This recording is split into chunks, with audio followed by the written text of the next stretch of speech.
Hello and welcome back to the workshop. This video is the first of potentially more videos called how to foam prop, how to make, fill in the blanks, how to. In the next 4 videos, I am going to show you how I made this bad boy. This is, that needs to hang down, there we go. This is a minigun prop made 95% out of EVA craft foam. Now, this is not going to be a tutorial. I am not going to be providing templates. I am simply going to walk you through the process, and you're going to watch me as I develop this prop. If you want to follow along and make your own, feel free to. However, this is simply, I just wanted to make a more candid type of video series. This prop is designed and is meant for a larger cosplay, specifically for a Terminator T600 series, as seen in Terminator Salvation and as mentioned in the very first Terminator film. The chain gun series is going to be broken up into 4 videos. The first, I'm going to be focusing on the barrel and the muzzle guard or muzzle brake. I think I jumped between the 2 terminologies.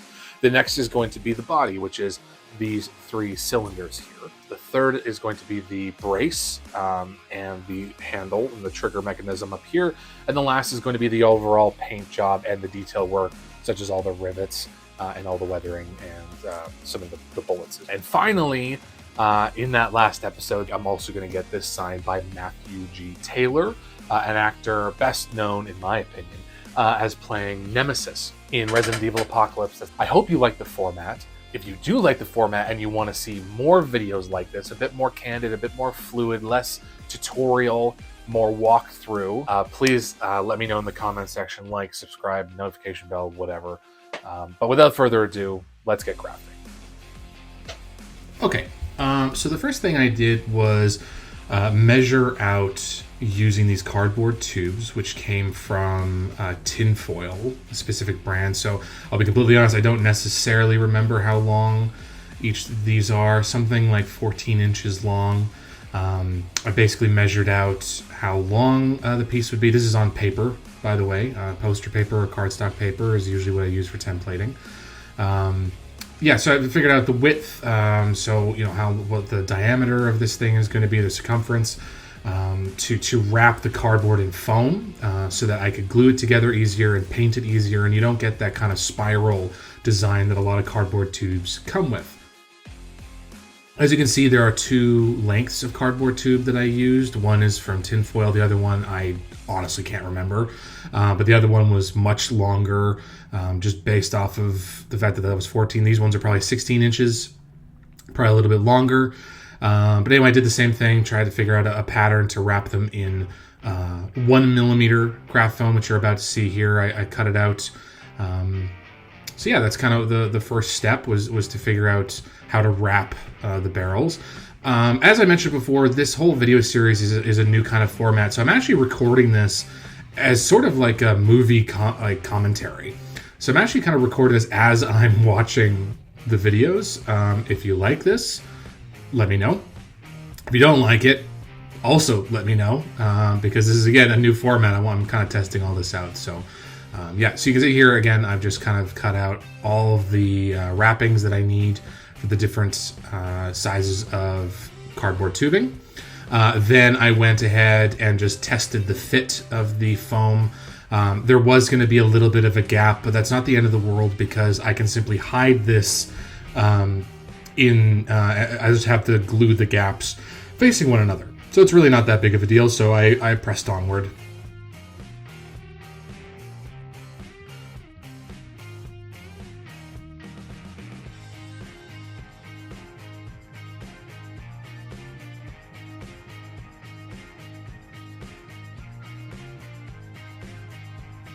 This was obviously kind of a silly, couldn't really figure out how I'm going to have to glue this, so I just got to put it on my finger and use some foam scrap and kind of went to town and got the glue covering everything.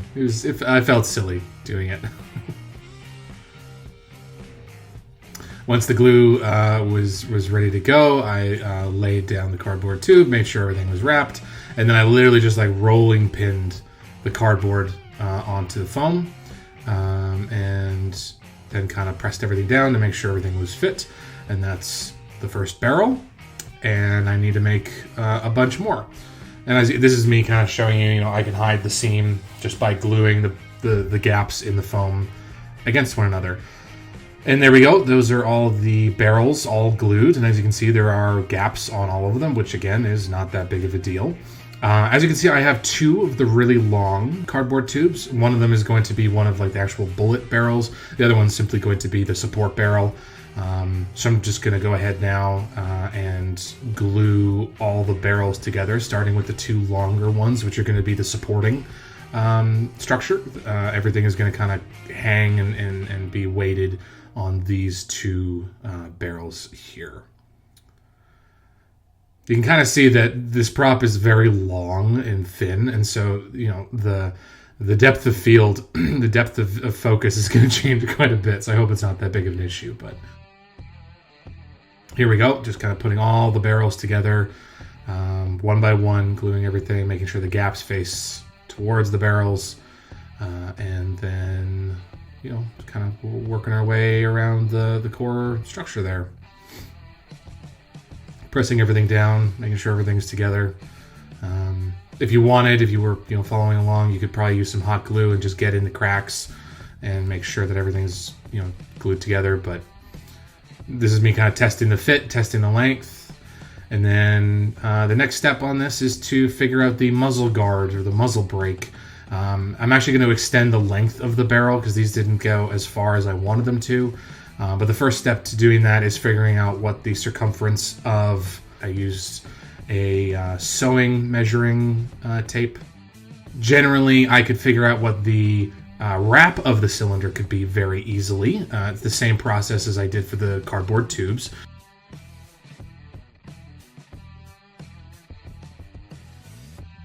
So yeah, I just followed the same instructions on making the tubes to make the wrap.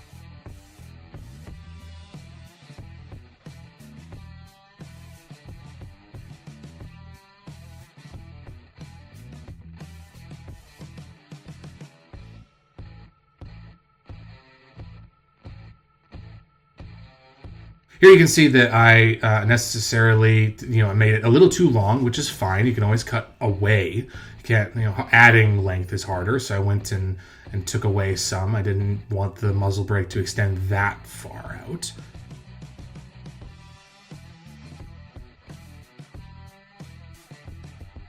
Put some cutting guides here, just so I knew where and how I was going to cut. And this is how I make foam cylinders. Put it out onto the foam. Again, just template habit making. I just make sure all the cutting guides are on the foam. Went ahead and cut the foam out.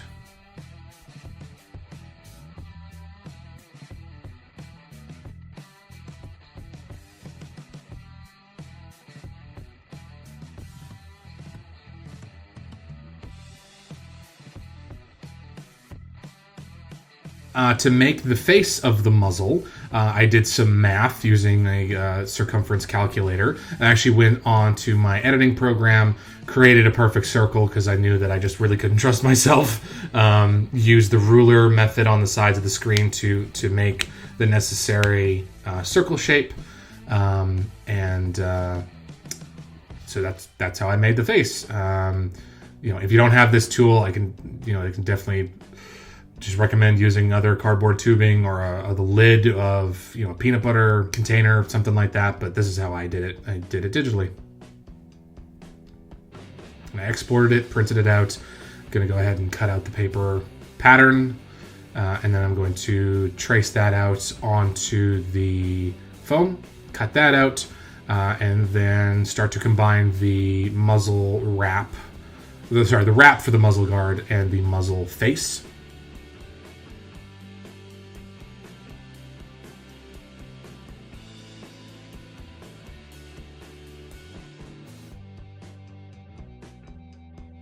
Double checking the fit, everything looked good.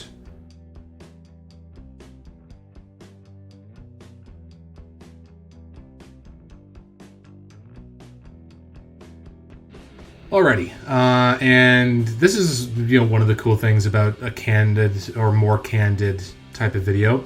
you see here that I actually, I didn't make this long enough. I didn't take into account that the foam is thicker, and so it takes up more room, and it needs to be longer than a paper one. So you can see here I'm kind of going, oh wait, did I put it down wrong? You know, is the fit right? I just did something wrong. No, I found out I cut this too short, which is unfortunate. It's a bit of a waste of foam, but we're going to make use of that later. So I just went in and just made a new wrap that was long enough, did all the test fitting. I'm again test fitting here just to make sure. I go, yep, all right, that's good, fits perfectly, and then we can get to gluing. So adding glue on the edge of the muzzle face, as well as on the wrap where the muzzle face is going to sit right here, and then as well on the edges of the longer edges of the wrap itself, so that you can glue it together and complete the cylinder. And again, making cylinders is quite fun because you can kind of rolling pin, carefully rolling pin everything together. I did add a bit of a lip, like a 1 or 2 millimeter lip on the muzzle face side of the cylinder, just for stylized reasons. I didn't really have any other reason other than that. So kind of carefully put it together.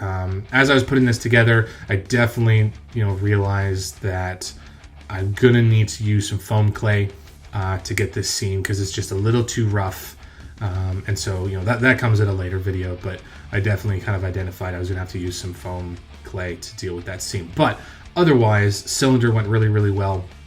I was pretty happy with it, and so I went ahead to check the fit. It fits perfectly, very, very snug.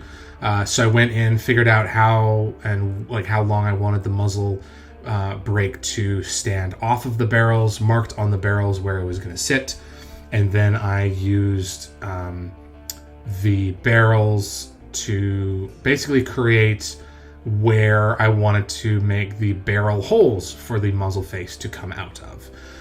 So I made this kind of flower-ish pattern, dotted rough center of these, just very, doing my best. I didn't want to have to go doing all the math and rulers and all that kind of stuff, so I just kind of did that. And then I took my Dremel with a pointed tool to poke the initial hole in, and then went in with a sandpaper bit and widened each of the holes. This will kind of imply that the barrels continue all the way through to the end of the muzzle brake, which obviously they don't, but gives the impression. Okay, then I used super glue because super glue has a bit longer of a working time than cement glue, and I needed to have to kind of shove this down the barrels down into the muzzle brake. So I actually put a lot of super glue and kind of pooled it on each edge of the barrels here, so that when it pushes up, the super glue is spread out, and then the bond surface is stretched out, if that makes sense.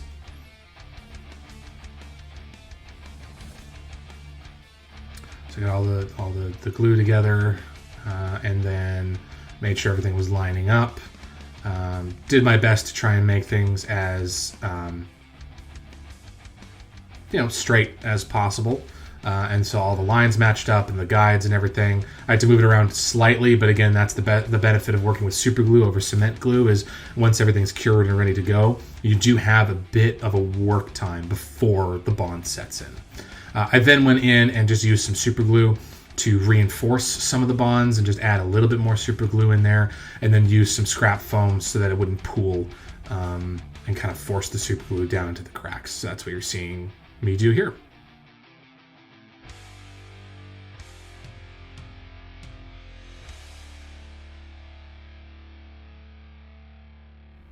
And there we go. I was really happy with this. I needed to work on a way to combine the barrels with the body eventually, so I elected to make a very simple rectangle, just two sides and one top, that are going to wrap around those supporting beams, or the supporting barrels, sorry. You can see me applying glue to here. So again, that was just two sides. Did my best to make them equal in length. I ended up having to use my Dremel just to make sure that they were even, but a very simple supporting kind of job. I wasn't quite sure how I was going to connect the barrels to the body, so this was the best way to kind of give me the best option in regards to that. So yeah, you can see here I'm just dremeling out both sides just to make sure that the cuts were even.